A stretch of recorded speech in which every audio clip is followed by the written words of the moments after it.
So guys, I never imagined that missing one package in Germany could lead to a legal notice. Yes. If you're planning to move to Germany, then you should definitely watch the story. So हुआ ये कि मैंने कुछ online pharmacy website से products order किए थे.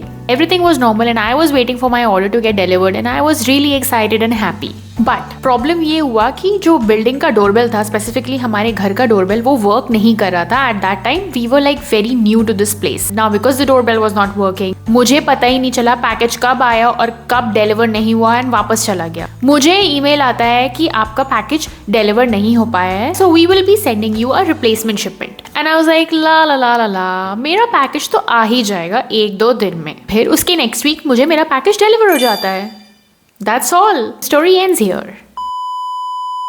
No, कहानी तो अभी शुरू हुई है. तो मुझे कंपनी से ईमेल आता है कि ये जो पैकेज आपको डिलीवर हुआ है, इसका आपको 14 डेज में पेमेंट करना है. मैं अज्यूम कर लेती हूँ कि यार ये पेमेंट क्यों मांग रहे हैं जब मैंने ऑलरेडी एक पेमेंट किया हुआ था. एंड मैंने सिंपली इग्नोर मार दिया. एंड जब मैं मेरे वंडरलैंड से बाहर आई तो मैंने सोचा कि ठीक है, अभी लेटर बॉक्स जाके चेक ही कर लेती हूँ. मैंने 1 महीने के बाद मेल बॉक्स चेक किया, उसमें इतने सारे लेटर्स आए हुए थे और उनमें से एक लेटर था ये लीगल नोटिस जो उस कंपनी ने मुझे भेजा कि आपने 14 डेज के विद इन ये पेमेंट नहीं किया है और इसीलिए अभी आपको लेट चार्जेस हैं वो और ऑर्डर का पेमेंट, ये दोनों मिला के करना पड़ेगा. मैं इतना ज़्यादा डर गई थी यार, like I was literally panicking, क्योंकि लीगल नोटिस वाली चीज़ मेरे साथ कभी नहीं हुई थी.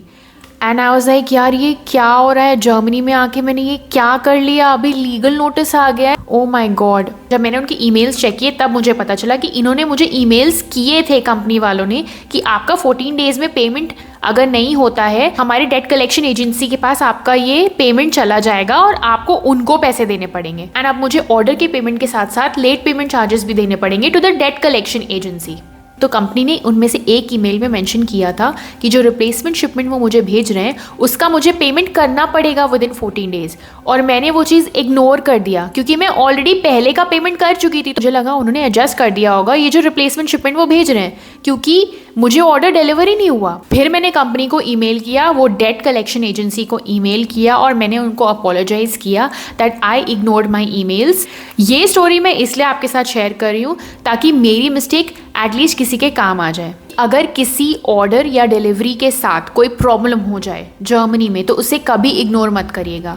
फ़ौरन से कंपनी को कांटेक्ट करिएगा और उनके ईमेल्स और लेटर्स पे ध्यान रखिएगा और उन्हें ध्यान से पढ़िएगा. अगर आप जर्मनी में रहते हैं और आपके साथ ऐसा कुछ हुआ है तो कमेंट करके ज़रूर बताइएगा. अगर आप जर्मनी मूव करने वाले हैं तो प्लीज़ मेरे चैनल को सब्सक्राइब कर लीजिए, क्योंकि मैं अपने रियल लाइफ एक्सपीरियंसेस जर्मनी में रह के शेयर कर रही हूँ. And I will see you in the next video. Bye bye.